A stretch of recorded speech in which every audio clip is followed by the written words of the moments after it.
Hello there. General Kenobi! You are listening to Mando Talk, your home for the Mandalorian chapter breakdowns, speculation, and all kinds of Star Wars fun. Well, what is up, all of you Ugnaughts and Jawas out there, and welcome back to another episode of Mando Talk, and we got a really special one. First of all, my name's Caleb Keller. I'm glad that you have decided to listen to us yet another week. But across from me is a different view. We got a guest on show. He's been here before, but it has been a hot minute. I think he was last on here for the Rise of Skywalker review. That's right. So it's been a while. Zach Horvath. What's up, everybody? Thanks for having me. Absolutely. Always a good time, you know. And you say Mando, you say season 2, I'm in.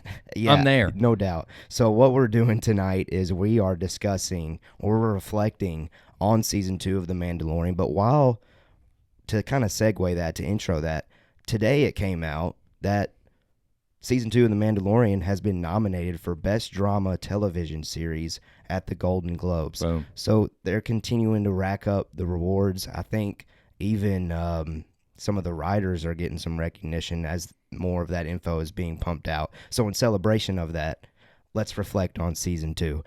So I've been anxiously waiting to talk about Season 2 with you on some mics. Yeah, that's right. Because it's always fun. I know when Season 2 was going on, I would shoot you a text like early Saturday morning, waiting to hear what you thought about it. So I can't wait for everyone listening to hear your thoughts about it because they're always good. So let's do this. What I'm going to do is I'm going to read like a short little 1-sentence, 2-sentence synopsis that I've developed. This isn't official, but these were like my quick little takeaways of each chapter. And then we're going to get to hear Zach's thoughts on them. So let's kick it off with Chapter 9. So Chapter 9, Din and Tusken Raiders aid Cobb Vanth in destroying a crate dragon in exchange for the Fett armor. Now, when I read that, the first thing that I think of is Cobb Vanth. I thought that character was absolutely incredible. Timothy Oliphant performed incredible, perfectly, whatever word you want to use there. He matches that character perfectly. What did you think about Cobb Vanth and Timothy Oliphant's portrayal? Completely agree. I mean, nailed it. Didn't have much to do, but what he had to do, he nailed it, right? Yes. And we heard rumors, he's going to be in it, whatever, but, oh, man, he nailed it. It is exactly what I want him to be. He and Mando standoff, you're like, oh, baby, here we go. Well, you see him in the Fett armor, and you're like, right. All right, he looked goofy. You're like, this is weird. Yeah. And then you're like, all right.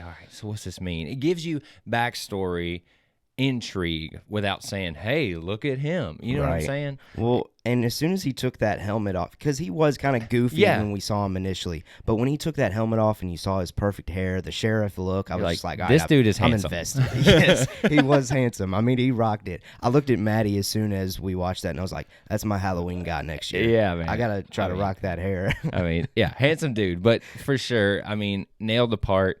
The whole episode, backstory with the Tusken Raiders, Mando dropping just their language, and you're like, oh my God, Mando. It set the season off perfectly. Yes, it did. It was out of nowhere for me in terms of the the crate dragon. Didn't know what that was, and it turns out there's a huge backstory there. Yeah, it's just like, come on, Favreau, come on. I mean, just. Now, the Disney Gallery gave a little bit more backstory behind the crate dragon process. Did you have a chance to catch that? Okay. Yeah, awesome. Worth your time if you haven't watched it. Yes, it is. So if you didn't know this, the crate dragon skeleton was in the original Star Wars film, A New Hope. But the crate dragon that we get in Season 2 doesn't look necessarily the same. That's right. Because in A New Hope, man, that thing's like really long and skinny. But this crate dragon, what did you think about the way it looked? You know, I was like, all right, you see it coming through the sand and stuff, and you're like, all right, what are we going for here? Yeah. And I loved it because it was ominous. It was huge. Mm-hmm. The fact that the Tusken Raiders are basically, leveraging their food to keep him away from them, like, it was just so well done. It was. It was well performed. And they took that from the bones in A New Hope. You're like, these guys are good. Yeah, very good. Now, at the very end of that chapter, probably one of the best cliffhangers that we've gotten from Mandalorian so far, and that was the reveal of Tamara Morrison back as Boba Fett, just watching from the cliff. Yeah, they just dropped that on you so eloquently. You're just like, Right. And we know? don't get like payoff to that until so much later in the season, where I was getting to a point where I was thinking, well, are we ever going to get payoff to that? Or was that the moment that they were setting up for a Boba Fett show? Right. And you know, I always base things off my wife, okay? Okay. If she is interested in it, they did it right. All right. And I like so that. when he turns around, my wife's like, "All right, who's that?" Right? Like, Right. who's this guy watching over? And then I was like, you know, just you'll see. You'll see. And then they drop it on you, you know, a couple of episodes later, Right. and she loved it. And like I said, that tells you they did it right. Right. They give you just enough. And for people who don't know what it is, they give you the, oh my God, he's coming in, and we'll talk about it. But Yeah. it's awesome. Yeah, it was a great kickstart to season 2. It was back in a familiar territory with Tatooine. So I've always called that the Star Wars sandbox. As a kid, you always imagine going to Tatooine. Right. So props to Favreau, because I believe he wrote and directed the season Believe opener. so. That was all him. Well done, Favreau, and we'll continue to probably say that throughout this thing. Yes. So let's move on now to Chapter 10. Chapter 10, Din and Baby Yoda, that's currently his name in this story, attempted to travel with Lady Frog and her offspring to Trask to find other Mandalorians, but are sidetracked when the New Republic tracks Din down. Now, I'll go ahead and just say it. I don't know how you feel about it.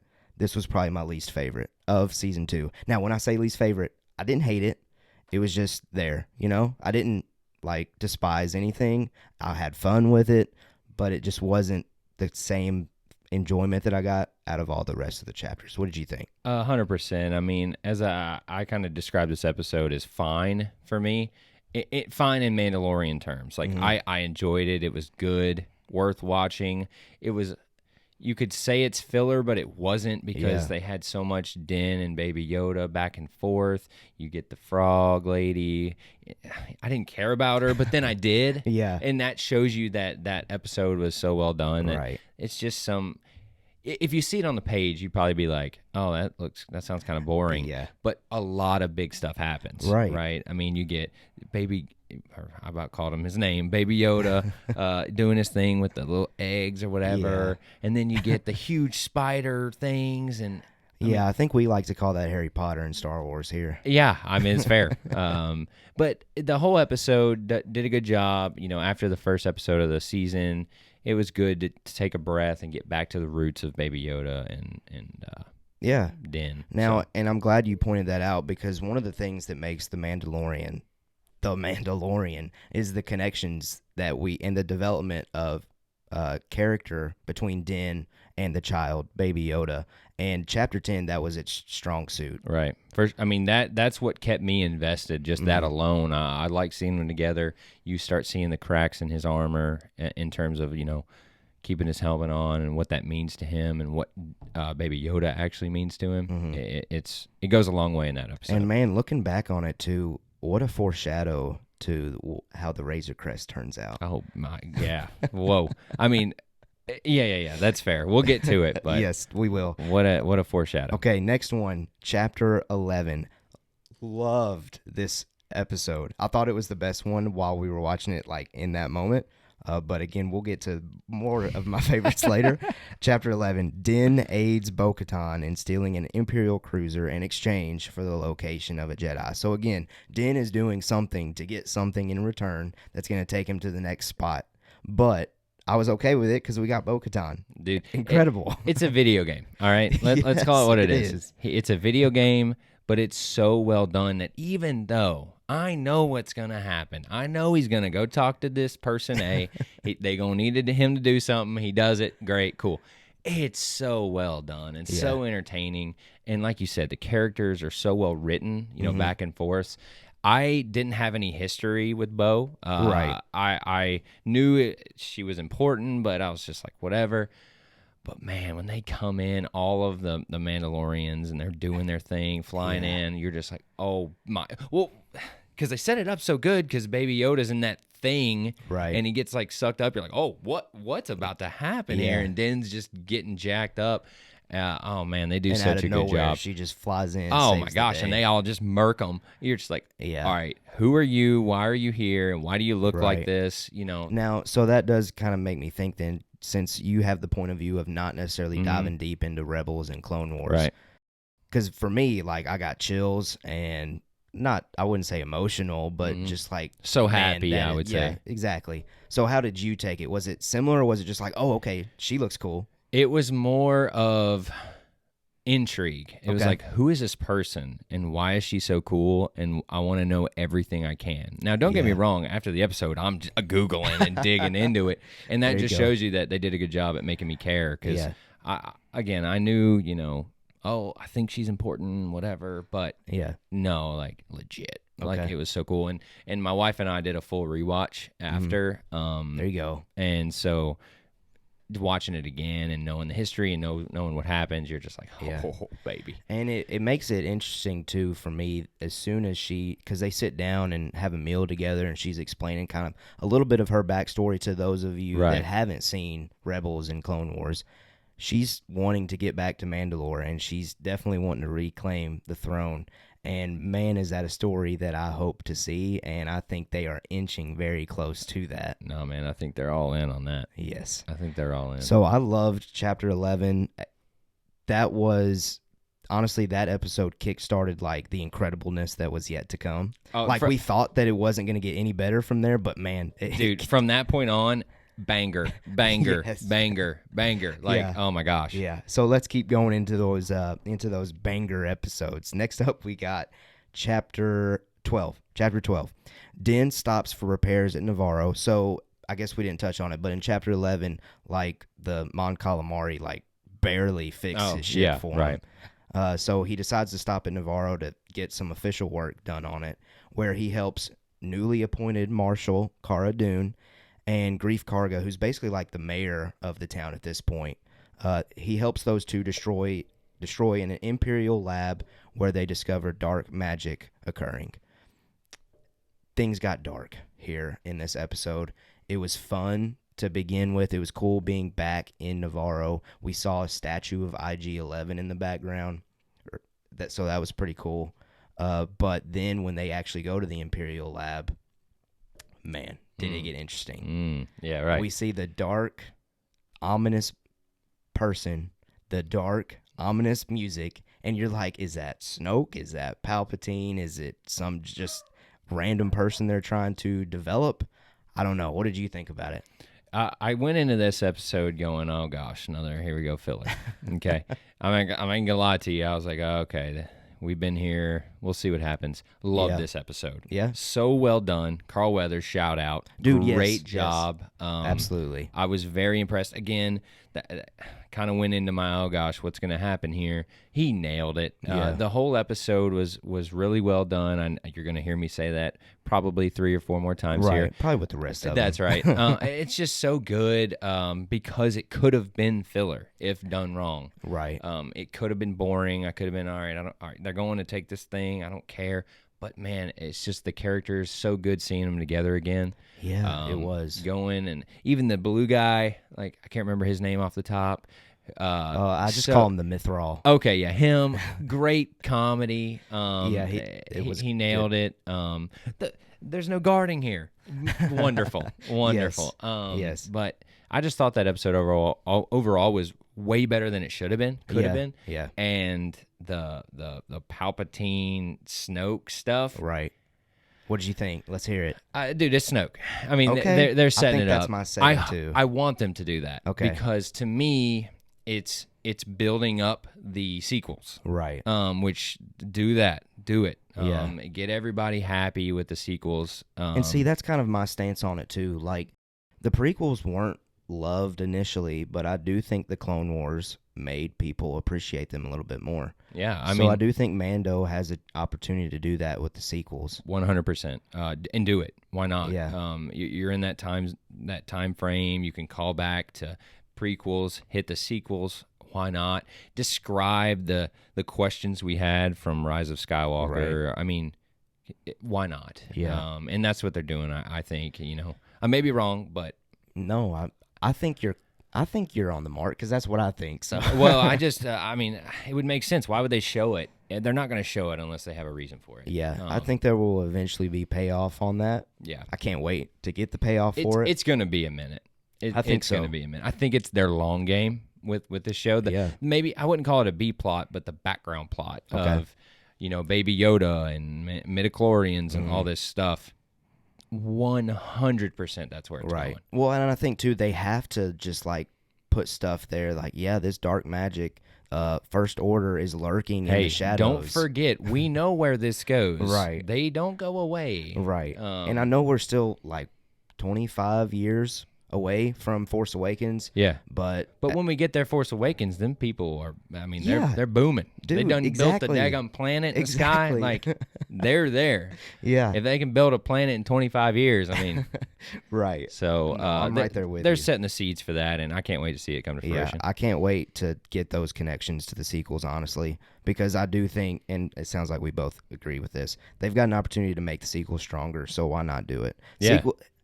I'm just going to go ahead and address it. Sequels aren't going away. No. There's so many fans out there that are asking to retcon, blah, blah, blah. They're look, not guys, leaving, guys. these people got millions and billions of dollars into this. Yeah. I don't think they're going to retcon it. Right.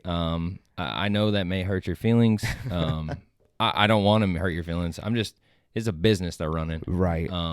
So they're not going to do that. However. Okay, let's hear it. Hot take, maybe. All right. No, that's fine. We like hot takes. What I like to see from Star Wars is what they're doing with this High Republic stuff. Okay. They sat down, they made this cheesy video about, look, we got all these writers in, and they did all that just to show us that, guys, we know. We know heard, what we're doing now. We heard you. You're right. Yeah. Let's take an MCU little thing here. Right. And figure out what the crap we're doing before we do it. And it sounds like they're even taking that up a notch with this whole Mando verse they're building up. You stole it from me. I was going to say that, man. My bad. No, they're proving that they're going all in on that because you should. You got Disney Plus. Yes. You have to service.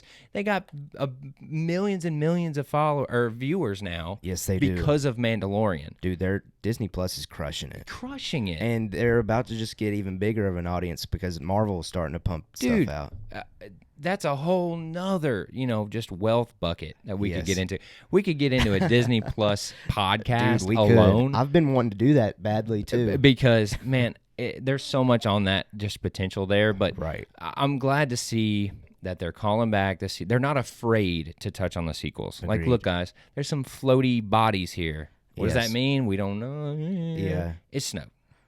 I want it to be Snoke. Answer that. I do, too. Show it to me. I think I do too. It doesn't have to be a main plot line of Mandalorian. Right. Just be fighting about Mandalore and then, what was that in the background? And make it like... Well, you just play that music too and you're like, okay, it's Snoke. Exactly. Do it in like season 4, season 5. Yeah. We don't need to rush it. But no, we don't. Sorry. No, you're good, man. It's a soapbox of the connected universe. Hey, I love it. I love it. Okay, chapter 13, next up on the list.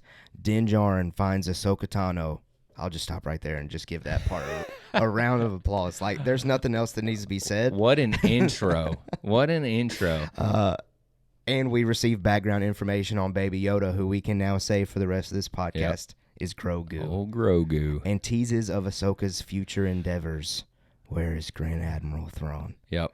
And again, all right, we're gonna get into it. Okay, get into what you want to from that sentence I may talk a little longer about this episode just because it's so packed. Yes, it is. Potential hot take. I don't know. My favorite episode of the season. Episode of the season, and I'll tell you why. Number one, I knew Ahsoka was a big deal. Again, not knowing the history of her, having that intro, I was in. Right, you see her. Dave Filoni, this guy, goes from directing my least favorite episode of season 1 to my favorite episode of season 2. He wrote this episode so well done and so impressed by him. Yeah, growing and caring for his baby, Ahsoka. Yes.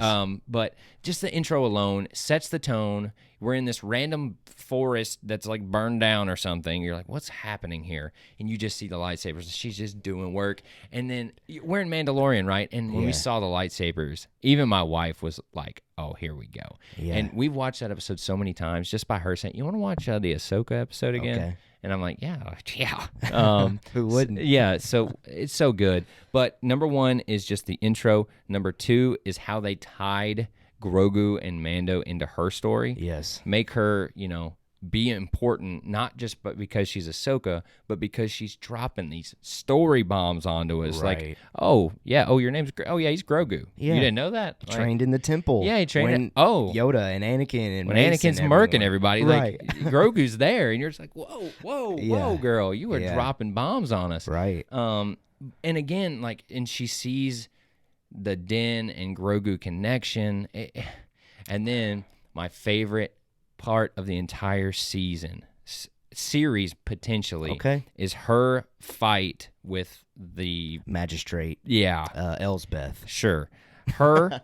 And then the duality with the gunslinger on the other side of the fence. Michael Biehn. Oh my gosh. If someone comes to me and says, "Hey, what's Mandalorian?" I'm going to show him that 5 minutes because that is everything I love about Star Wars. You've got the samurai aspect. They're going at it. Oh my gosh, so impressive. Then you got the tension and the dust going everywhere and the gunslinger aspect. Right, like the slow and steady build my up, gosh. but then also like the bang, bang, bang. And then in the background, you can hear him fighting, and he's looking at him like, they're fighting back here. Like, what do you want to do? No, you're right. Like, are you going to shoot me in the face? And Mando's like, yeah. You're right. I'm going to shoot you. Now, to even bounce off of that a little bit, too, we sent out a tweet asking what moment do you think about the most from Season 2, and it was between Ahsoka being in live action and Luke Skywalker returning, and Ahsoka got 50% of the vote. Luke Skywalker got 43.8, and the wrinkly guy in the tank got 6.3. So Ahsoka, I mean, a lot of people probably out there feel the same way as you. But it's because the episode is so good. Right. And she is so well done. Like Rosaria Dawson, kudos. Good job, man. Yes. Because she could have done it wrong, right? Right. She could have made it cheesy, or she could have been like, I'm Ahsoka, watch this.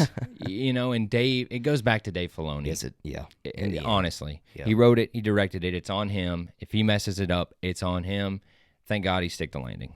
He did stick the landing. Right. Now, what did you think when you got the Thrawn name drop? Because, again, you might not be as deep into the canon, but what'd you think? I knew it was a big deal.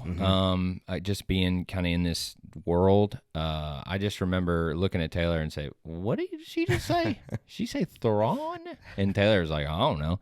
And I said, "Just hold on a second." So we had to dig into what that meant. Yeah. And then I remember I think you texted me and you're like, "What'd you think of Thrawn?" And I was like, yeah, I don't know. He sounds important, but he's important, man. Now, okay, let me get your take on it. And this is my opinion. I don't know if it's going to happen. I want it to happen. We've already touched on they want to create like this Mandoverse and how all of these shows are going to connect to like a big climatic ending. Oh, we're already on the same wavelength. I can already tell you. Drop it. Please agree with me with this. Please make Grand Admiral Thrawn the Thanos of why freaking Mandoverse. Not? Dude, and the viewers out there, listeners, are going to say, this guy just said he doesn't know anything about Thrawn. I did my research. I know more about him now. Okay, there you go. And why would you not do that? Yeah. This dude's in the outer reaches. He's on a mission. He's doing something. Right. Why would he not be the one pulling the strings? And the way that his character was set up in Rebels, he's vanished. He's way out there in the unknown regions where the First Order got developed. Dude, why? It's low-hanging fruit, and they're going to take it. Yeah, I sure hope so. They have to, man. They have to. I'm very interested to see how or if Moff Gideon is possibly doing Thrawn's bidding. 100%. You think so? 100%. Okay. Again, I mean, I like that. These are all ridiculous takes potentially. After this all comes out, they're going to be like, well, these guys are way off. But that's what I think, man. Because Moff Gideon ain't the boss. Spoiler alert. I don't think so either. He's somebody else's. There's always somebody else until you get to the name Palpatine. Exactly. So he ain't the end all be all. Especially with this fight with Mando. Right. That showed me that he ain't it. Yeah. This dude's gonna lose the fight and be a captor. Right. Come on.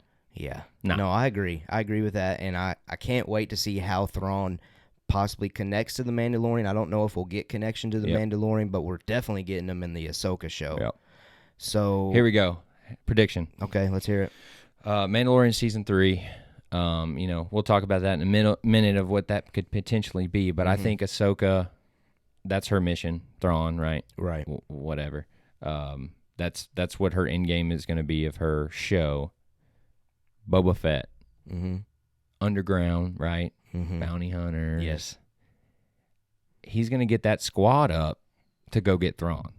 Okay. Mando, Boba Fett, bounty hunter, underground, gunslinger, Ahsoka, potential leader of Mandalore, right? With Mando, right? And then Ahsoka. Ooh, watch out, Thrawn. Oh man, watch out. That would be really cool. Now, again, we know what happens. We know the First Order still becomes a thing, right? Correct. But we don't see Thrawn in the sequels. Yeah. So it's wide open. What happens? So right? until we're proven wrong, I'm going with what you just said. Hey, just a guess, right? Just a guess. But hey, we'll see. I'm looking at the map. I'm doing my numbers like the meme with the numbers in my head. Boom, I'm on it. All right, let's keep moving along in our chapter discussion here. Next up, we got chapter 14, where Din takes Grogu to the planet of Tython, per Ahsoka's instructions, to reach out to other Force beings, individuals we kind of didn't know in the moment. We know at the very end, but we'll talk on that. Reach out to other Force beings for training. Boba Fett arrives seeking his armor and aids Din in fending off Imperial troops. Dark troopers led by our lower tiered villain at this point, Moff Gideon, they kidnap Grogu. The Razor Crest, I had to throw this plug in there. Razor Crest is destroyed because I was brokenhearted when that happened. Can't believe they did that. I couldn't either because I always thought that was their opportunity to have a new Falcon for kids. I mean, I loved it. I did too. I didn't like it in sense of for Mando, but it's a risk. I mean, honestly, it's a risky thing to do to blow up, right? Because there's kids watching and they're like, "I got one. Watch this." Okay, I see. And it gets blown up. That's what Taylor was saying. I won't take her take on it. She was like, "What about the kids who are like, I love that the Razor Crest." That's just how this goes, baby. It's a little life lesson. I'm one of those kids. We're a little life lesson for you. Stuff gets blown up. Yeah. So, no, that's fair. But going into the episode, another episode I honestly thought might be either a filler episode to not instantly go there to get Grogu to do that, but be like, oh, on his way, he has to blah, blah, blah. No, baby. 5 minutes in, we're there. He's sitting on the rock where he's doing his thing. And when he sits on the rock, he starts Jediing this thing. Oh, with his itty bitty fingers. Oh, my God, man. I was in. I was like, this is awesome. I could just watch him just sit there and like the Force going around him all day long. But, and then you see, oh, my God, you see Boba Fett come in and you're just like, dude, what's about to happen? Dude. Man. Oh, I lost it. I know. I said, "Oh, Taylor, here we go, baby. Here we go." So he comes in, drops down. You're like, oh, "Okay, they're gonna fight it out, right?" Right. I'm like, okay, that's what I thought. Yeah, I was like, they're gonna fight it out. No. Boba Fett's just gonna murk all of them, dude. When the detonator is placed. Well, first of all, before I even get to that, he with his weed eater, that he's crushing skulls with. That's right. His and basically the plastic just go everywhere. Oh, awesome. Like, dude, The execution of this entire season was perfection. Robert Rodriguez, right? Is that who did this? Yeah. I don't know of another word to say for any of this except perfection. Yeah, like that was exactly what I wanted Boba Fett to do. Correct. Like everybody, oh, Boba Fett, he's so cool. Why? Is he? Here's why. Press play. Watch this. Whoa, bam, bam. And then, oh my gosh, and then the thermal detonator scene, and he's got the armor on. And he turns around and he just fists him right in the face, and then with the cowboy shot and everything else, like, come on. Dude, what a scene. Like, that was legit everything I wanted out of Boba Fett. Yes. It proves and more to you. Yeah, for sure. Like, better than I thought, because you're like, all right, yeah, he's cool, whatever. He can kill people. Nah, man, he's legit. He's precise. He gives Mando a run for his money on who is the, baddest dude in the galaxy here. And so, what's the word I'm looking for? Not well done, but so finessed in what Robert Rodriguez did with him in terms of like using his gadgets, using his different missile, and doing the things you see Boba Fett have that doesn't ever get used. Yeah. So I thought that was really well done. And we even got at the very end of the episode, we got an explanation behind him being Django being a foundling. Right. So that put to rest, are the Fetts Mandalorian or not, or at least Django. I think there's still possibly an argument out there if Boba Fett's Mando or not, because he's developed through clone technology, but I'm not one to get like too upset about all that stuff. They were dropping all that, and I'm just like, just let him be Mandalorian. Like that just makes it cooler to me. Yeah. Like it gives it more backstory, gives him more conflict on if we end up going with this Bo-Katan Mando who's leading Mandalore thing. Maybe it puts some more fight into Boba Fett and what he's doing. Yeah. But I don't know. I thought it was a really good episode that, again, could have been boring. Yeah. I think, so it sounds like maybe Ahsoka's action was more favorable to you, but I do think, for me personally, and I might be speaking for you, but I don't know. Me personally, I thought the action for Boba Fett topped Ahsoka's action for me. Okay, that's fair. I don't know. I didn't really compare the two. Okay. I would say they both executed character action properly. Gotcha. Does that make sense? Yeah, that's fair. Where I think I liked Ahsoka's better because it was more like what I like in terms of like samurai stealth stuff. I see. Where Boba Fett was very visceral and very I'm just gonna kill all these dudes very easily. Yeah, that's fair. Grim Reaper style. Yeah, like I just thought it was perfect for both characters. Yeah.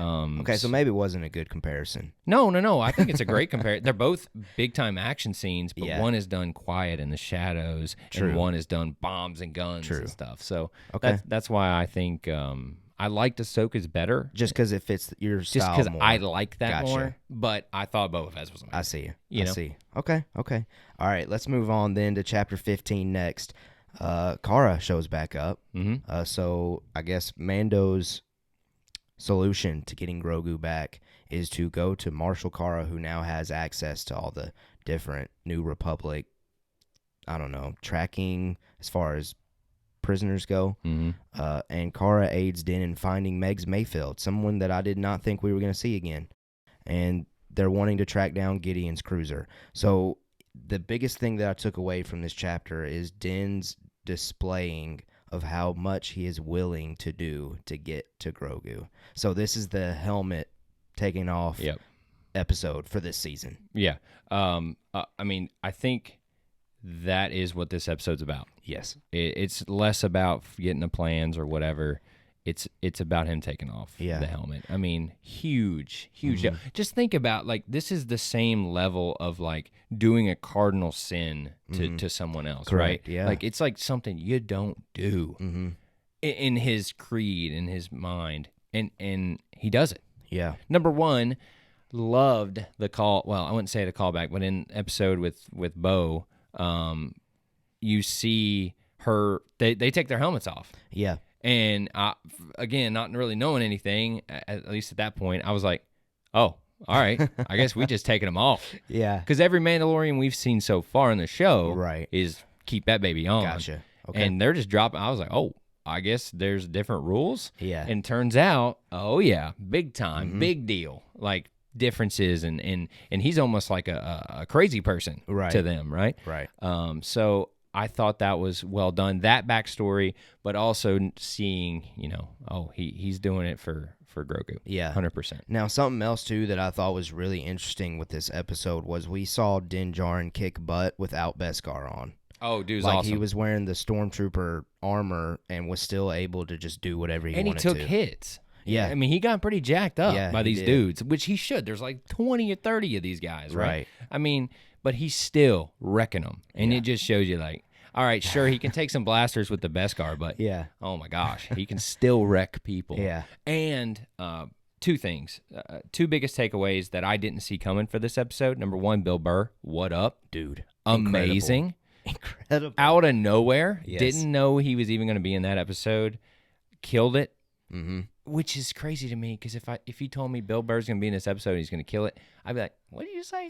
No, killed it. And number two, when the dichotomy of cheering when you see the Empire come in. Yeah. Like, I told Taylor, I was like, this is such a weird feeling. Right. because you're so happy to see him come in and just murk them with the. I've said murk a lot this episode. No, you're good. I've said perfection. You a know, lot. well, they're both fair. So. Yeah, just seeing them kill all those guys easily, as they would, and then you see the stormtroopers on the sides cheering and stuff. Yeah, we can't believe and we did something. You're like, this is a weird feeling. Yeah. Like, I don't like you, but yay, I'm happy you came. And I think that's something I actually pointed out when we first watched it. Like, it's just weird to see it in that light, like rooting for the bad guy. And that's something I hope that Star Wars does with something else in the future. I think they are with the Acolyte. Yeah, man. I have that circled like on my list because if they can do that right, it might be so good. It might be because that is going to be amazing. I can't wait to see that. Now there is one last thing that I want to hear your take on with this chapter. I was someone that really appreciated the way the helmet coming off occurred. Some people, and it might have been Nolan, BA, Jacob, someone on the panel that night were talking about how it wasn't epic enough of a moment. But in my opinion, that's what makes it so powerful, that it's not necessarily the highest stake moment, but he's still so willing to do it for Grogu that he's gonna do it. It is the highest stake. Okay. If they don't get these plans, they don't know where he is. True. So, it's not in front of a lot of people, right? Yeah. Nobody knows who he is. Right. Bill Burr knows who he is. And he ever since the beginning, he's take the helmet off. Let's see. What do you look like under there? And the fact that, number one, Bill Burr. Dude. That's what he looks like. Yeah, give me a break. But yeah, so Bill Burr, doesn't even, he knows how big of a deal it is. He's just like, oh yeah, all right, cool. You took it off. Let's keep going, right? Yeah. And number two is, the director, I don't know who did it. I think it was Rick Famuyiwa. Okay, you're right. I think it was him in that one. You're right. He did such a good job at building the tension with that other random, general guy. Where he's like, hey, what are you doing over there? Yeah. Like just that little thing alone raised the tension enough for me to make it matter. And when you're like, oh God, is he about to really take his helmet off? And he does it. And in my head, I'm just like, yes, finally, just do it, man, for Grogu. And then you get the amazing scene that wasn't even anything to do with Grogu, with Bill Burr and the general guy. Incredible. Now, while you're talking about that general guy, I didn't know it when I was watching it, but did you know he was the Night King early on in Game of Thrones?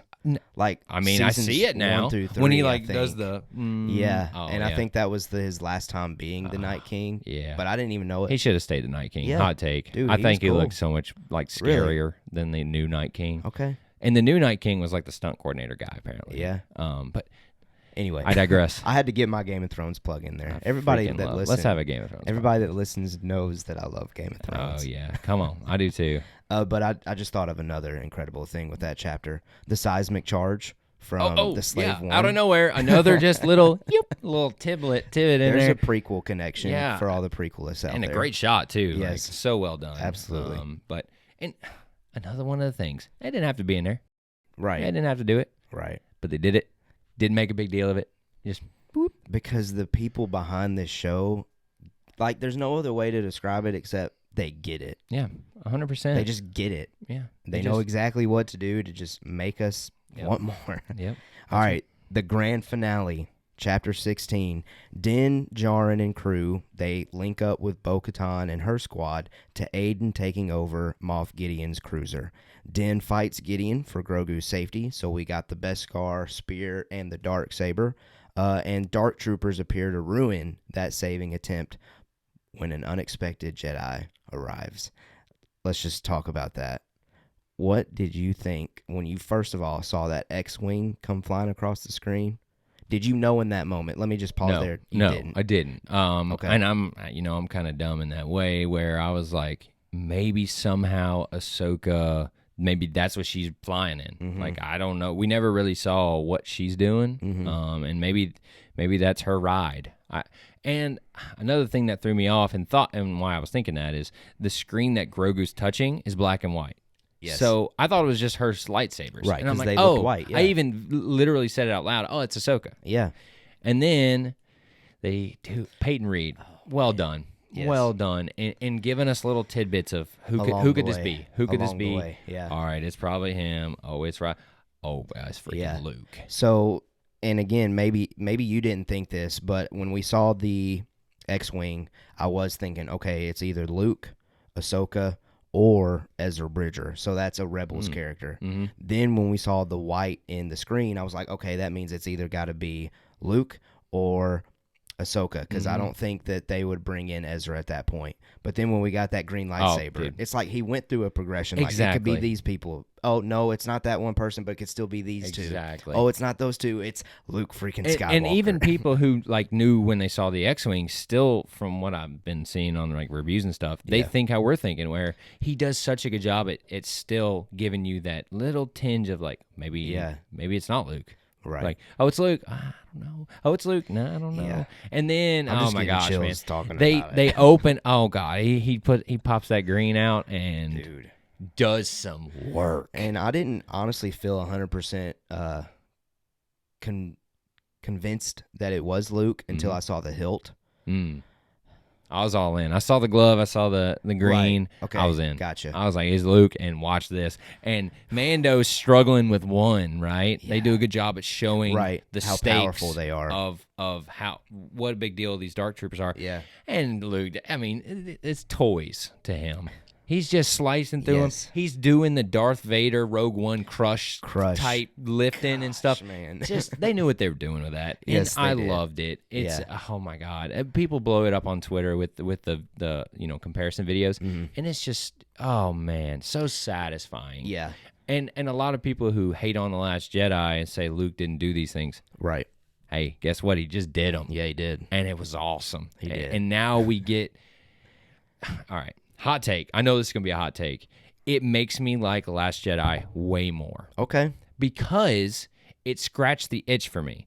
It made it did what I wanted Luke to do.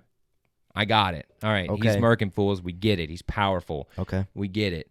And then you see The Last Jedi, and it makes it even more sad that he lost everything.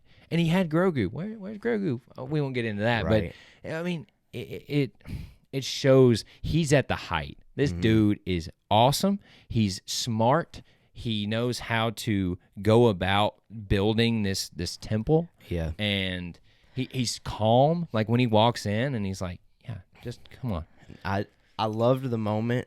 I don't know if I'm quite there yet with you. That's like okay. With The Last Jedi. That's what I said. It's a hot take. I think there's one thing that I need for me to be fully convinced with The Last Jedi, and that's for me to see Luke's love for Ben more, because that would explain to me why he was so destroyed when Ben turned to the dark side.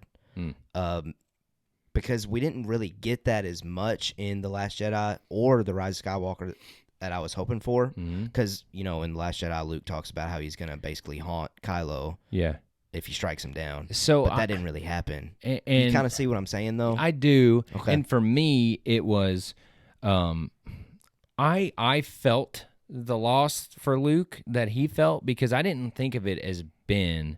I just thought of it as Jedi as a whole. Okay. I guess I generalized it in my own head, but Ben is just the catalyst of his failings of raising this temple. I see what you're saying. So I see your take. I'm not trying to sway you. No, I'm you're just good. You're like good. that's how I think about it, and that's why I think it does raise it for me, because it's more of a failure to me because it is Ben, huge deal, family.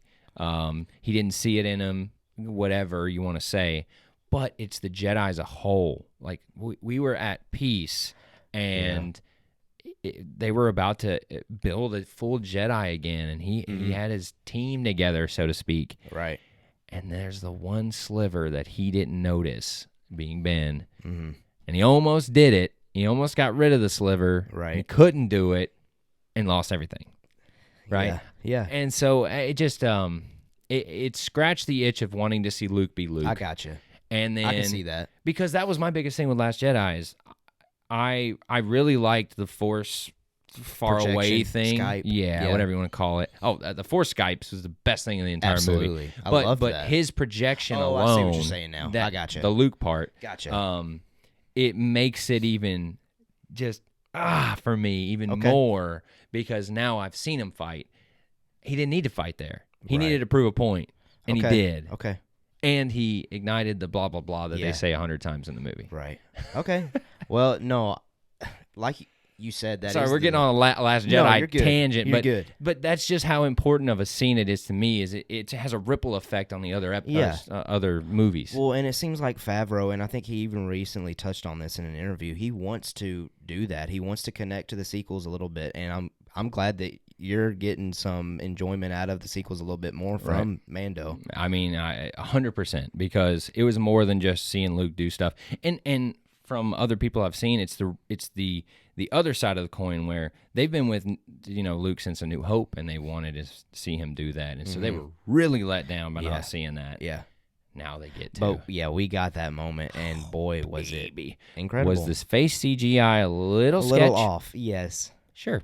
But again, you just gotta enjoy the moment. Dude, they went for it, man. Enjoy the moment. They went for it. It's freaking Luke. That's Luke's face. Yeah. Let's do it. Yeah, it was great. Yeah. Now, there are a couple of other incredible things, though, in that What chapter. an episode, yeah. Like Moff Gideon and Din Djarin battling it out. We kind of saw that coming. Right. And finally, it's due up. It's been 2 seasons-ish of it. But you even touched on it. Like, Moff didn't really play the hey, part of a strong villain, honestly. He fought a little bit, but it's Mando. He seems like one of those more just, I'm intelligent, that's my 100%. way of being a villain. Well, yeah, not he's physically. all take him. Oh, just kidding. It's like, dude, we know what you're doing. Like, yeah. I wanted Mando to be like, sure. It's like, come on. Right. But, learning about Rebels and all that, the Darksaber stuff, added so much to the scene for me, because sure, he's using it, but how'd he get it? What's the backstory there of just this one piece that we don't even talk about?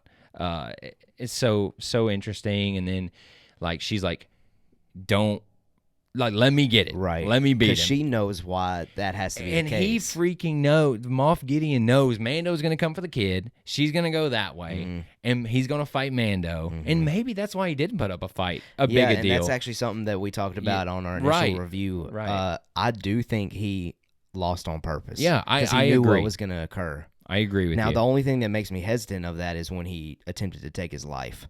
Like, why would he have lost on purpose if he was going to have to take his life away? Well, because at that point, I guess the job was done. Like Luke Skywalker was showing up. That's why he was probably reacting that way. Well, he had already been defeated by Mando. That's what he wanted, right? Yeah. Am I getting the timeline right? Yeah. So at that point, he was, and again, that shows you he ain't the boss. The boss ain't taking his own life like that. Nah. Right? Nah. So, nah, fam. He ain't. Come on, boys. You tweeted us, Mando Talk. Give us your hot takes if we're wrong. Yes. I want them. I'll read them. All right, do that. Bo-Katan, obviously I'm trying to think of the word here. The antagonist that she could possibly be now, as far as Din Djarin moving forward, and I think I'm actually going to touch on that a little bit later. But I can't wait to see them two more, especially after that scene that they had there on the cruiser. Yep. Good acting by Katie Sackhoff. She did great. The subtlety of her face being like, oh no, right? You beat it. Oh no. Yeah. And Moff just sitting in the background, Gus Fring style, just like, dude, he was so Gus Fring in that. He's episode. so Gus Fring, and that's okay. Be Gus Fring, baby. Right. It was an incredible chapter. It was a great finale, and it wasn't done there because they had a post-credit scene that got us teasing for the future with the Book of Boba Fett. What's your excitement level on that? I mean, it's probably about 8 out of 10, okay. I would say. I didn't know it was coming. Didn't see it coming. The Jabba scene, or what do you want to call it? Jabba's palace, or whoever the nude guy's palace. I can't remember his name, but the now fat guy sitting on the Fortuna. Yeah, Fortuna. That's right. Gotcha. I just thought that was a really cool scene. That he's just killing all of them too, doing what he does, and then they end it with her sitting on the side and he's sitting on the chair. We didn't even touch on her. She was great. Oh, great! I loved the character of Finnick. I was happy she came back. The fact that she owes her life to Boba, I think, is an awesome tie to why she's around. Yeah. I think it was really cool, and I guess it confirms what we thought last season. Right. Where was that Boba? Yeah, 100%. I just want to make sure I was right in that. All right. So here's what we're going to do to finish this out. we're going to do a couple things. What I'm going to do is I'm going to ask Zach what he thinks about the likelihood of where we could see all these new characters that we just touched on show back up. We don't have to dive too much into it, but I just kind of want to hear your thoughts on it. So the first one that I've got here of where could we see these new Mando characters appear next? Cobb Vanth, Book of Boba Fett, or The Mandalorian? Boba Fett, if he comes back. Okay. I don't know if he does. Because I just heard whenever Cobb says, I hope we see each other again, it just felt like, yeah, they'll see each other again. I agree with that. I hope so. Maybe not Boba Fett, but... Well, it makes sense because he's going to see Boba Fett probably with that armor at some point. And on Tatooine. The whole underground aspect of it, he's like the, what do you want to call him? The ranger of that area? The marshal. The marshal. Yeah. Marshal. Sorry, I couldn't think of that name. No, you're good. He's the marshal. Yeah. Law enforcement. Right. Versus underground bounty hunters. Yeah. Like, I don't know. That just seems like a natural build-up for me. Right. But it could just be Mando calling on him like, hey, I need a squad. And sure, why not? Okay, next up, Boba Fett. But obviously we know he's going to be in Boba Fett. So really, here's my question. Is his role in the Mandalorian show over? Next season, yes. Okay. I think so, too. I think they're going to separate their stories 100%. Does he show up in The Mandalorian again? Yes. Okay. In the show Mandalorian, I would say yes at this point. Because I don't know if it's confirmed if Book of Boba Fett's one season, like a limited series. Dude, I don't know about that either. But I kind of hope it is. I kind of hope it's a limited series. But,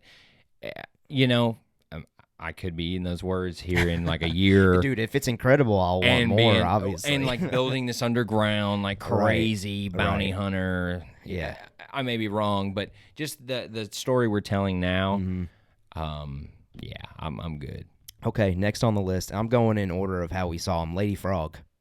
Could she be the Pelimoto of next season? So Pelimoto is kind of like that frizzy hair, Tatooine. Oh, yeah. She's my least favorite character in the show. Dude, you didn't like Pelimoto? She's my least favorite character. Dude, I love Pelimoto. When I saw her again, I was like, oh, gosh, here we go.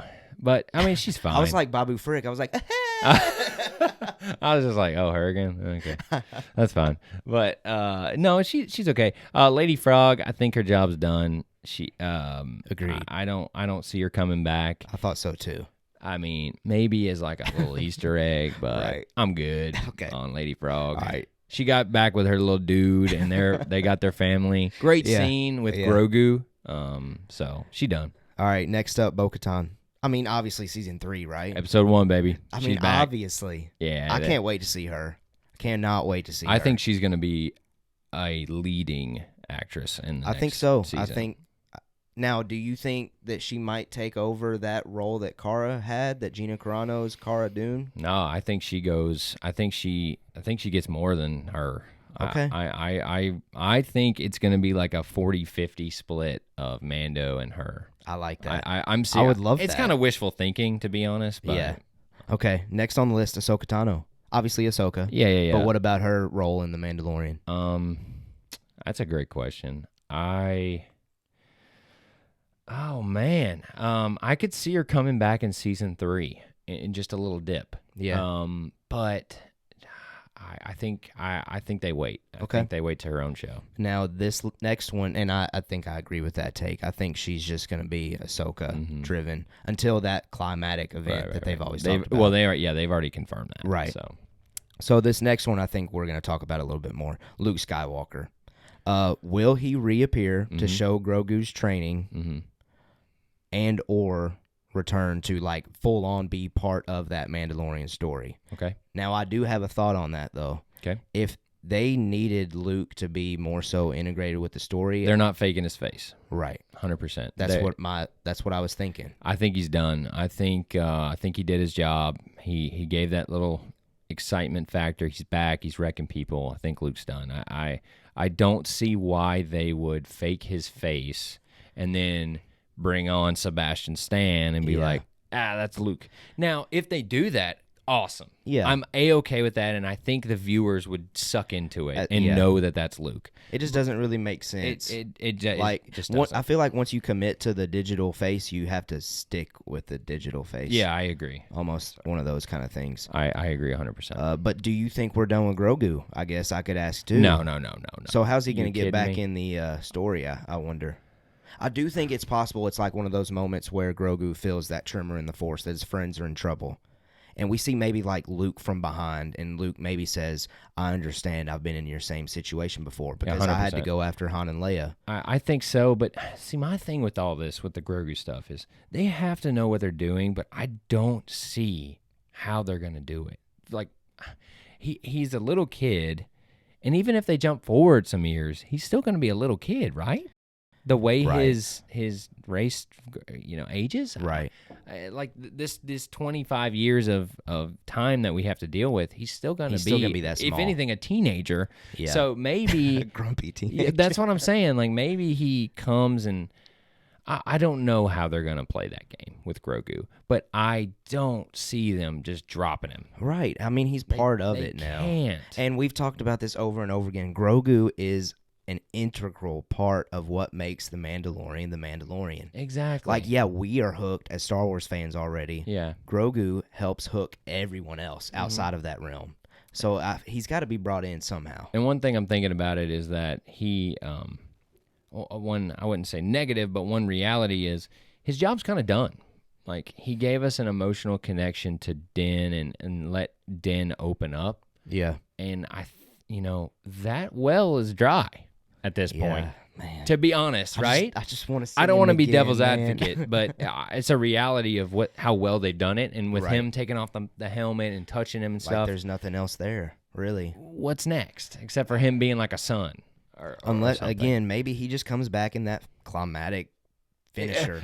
What I hope happens is that Grogu comes in and he's doing his thing. Like, he's learned and he's just that's what I want. Yeah. And that's what I hope they do. Maybe it's season finale, or maybe like you said, he feels a tremor when they're fighting for Mandalore and he goes and helps Din win or something. Yeah. I don't know, but okay. I hope he's back. Okay, well, let's just wrap this up real quickly with I just want to get, because while you're here, man, I got to eat up as much time as I can with you. I want to get your thoughts on what we could possibly see next. We're already touching on what we could possibly see from Grogu. Mm-hmm. I've already touched on this, but I would love to hear your thoughts. Do you want to see Bo-Katan become the antagonist of Season 3? Because obviously Din is the ruler of Mandalore, but that's Bo-Katan's mission. That's what she wants to get done. I don't think Din wants that. That's why he's like, dude, just take it. It's kind of like a Jon Snow situation. Exactly. Like, I don't want it kind of thing. I don't want this. I don't care. Just take it, man. And part of me is like, just freaking take it. Yeah. Everybody close your eyes. Fight it out. Oh, you won. Okay. All right. But I don't understand the rules there because, like, it's just one of those. Well, he beats Moff, and so he gets it. But then he's like, you got to fight to the death. It's like, wait, 5 minutes ago, you guys didn't fight to the death. But so, I don't know. No, that's fair. But, well, thinking about that, does that mean Din is the ruler? Is Moff still a ruler? I don't know. Well, currently, if Bo-Katan was that concerned, okay, you're right. Din Djarin That's is fair. Mandalore at this point. That is 100% fair. So, yeah, going back to your question, sure. Make her antagonist. Would you be okay with it, though? Let's do it. Yeah, baby. I'm in on that. Okay. Because she is awesome. And she is. Seeing those two, like, fight it out, if Din's like... Oh, what a battle would that That's what I'm saying. Like, gosh. Crap. Oh, wait. We have to... What now? I don't want to fight. And, I could see it being like... what I hope happens kind of is they build it up and then like fight it out with her just like not really wanting to, just being like, but then like actually fighting, and Din like, oh man, all right, what if Din, like, what if his story's done? Like, what if Bo becomes the Mandalorian and she kills him? Of the future of the show? Yeah. Is that? Do you think the character or the viewers? Well, do you think the viewers would be like too upset to really like Bo? I think that is the case, but yeah, I think Din. They're going to continue with Din being the main character, but I mean, I like that thought process because we even had those thoughts, and I still think it's a reality that's possible. Like I said, do I think it's not over 40% that's going to happen? Right. However, I mean, it's fun to think about it. That'd be cool. It would be. It'd be cool. I'm excited because I don't know. Yeah. I don't know what's next. I hope Bo is very much a part of it. She will be. And I really hope we see more of Din becoming this well-rounded person more than just a armor. Okay. So I agree with that take. Okay, final question I have for you. Mm-hmm. Will we arrive to Mandalore in Season 3, or is that like our show's end game? Because it really does seem like that's the grand finale between Bo and Din at this point.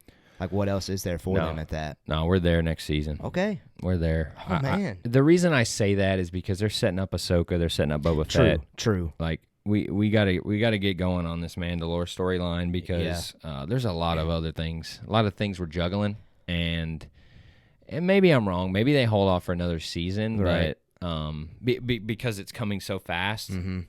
But I think we're there. I think we're gonna nail all that down. I think they made it very clear that is what this season's gonna be about. They've made it very clear that it's going to be a crucial part, regardless if it's the next season or not. Yeah. No doubt. Well, I don't know what else we going to talk about because Grogu gone. That's true. I can just see that being the case. I don't know. I'm ready for it, baby. Make it. I want to watch it. We're ready for it here at Mando Talk. I mean, we're going to always be here to talk about anything Mandalorian related, but also Star Wars related. And as far as Zach Horvath being on the show, man, that was incredible. It was great to have you here. Yeah, thanks for having me, dude. First of all, it's always incredible to talk Star Wars with you because it's great to have like just fun, nerdy conversations 100%. And you get fully invested with it. So I appreciate that I'm able to nerd out with you. Yeah, no, I like it. If people want to hear more from you, where can they find you? Well, I actually have a podcast. Okay. It's called Occupation Nation. Haven't posted anything in about a year. Had a kid, that happens. Yeah. So it's just a podcast to talk about, what someone in high school could listen to it to learn about what does a lawyer do or what does a policeman do. I don't have a lawyer episode, but something like that. You can listen to that, have fun. It's just something that's on there for people. Yeah. But other than that, you just follow Mando Talk. Hey, there you go. That's the good. That's the plug, good man. stuff. Appreciate that. You don't want my boring stuff. At Mando Talk on Facebook, Instagram, Twitter, the whole shebang. Wherever you're at, if you search Mando Talk, there's a good chance that you will find us. Well, listen, again, I really appreciate you being here. Those of you listening, let us know what you thought about Season 2, what you're still thinking about, 4, 5? How many months? 4, 3. We're only 3. 2.5. Man, I can't do math. I don't know. We're like 2.5 months removed from The Mandalorian, but it seems like a long time because I want more. Yeah. But let us know what you thought about it. Again, you can find us on socials to do that, or if you're watching on YouTube, you can drop a comment there. Yeah, drop a comment, man. I want to see some more comments. Yeah. Let's do it. Let's get it talking. All right. Well, from all of us at Mando Talk, we're thankful for the listen. We're thankful for the support. Also, I will do one final plug only because I've been working on it a lot lately. Check out our website, mandotalk.weebly.com. It's just really one big portal where you can find whatever podcast platform you listen to, where you can click the button that you want to listen to it at. You can click it there, and we would really love the traction to build up there at that website. All right, so we're going to go ahead and get out of here. We hope you enjoyed the episode. We hope you have a blessed week, and we have spoken.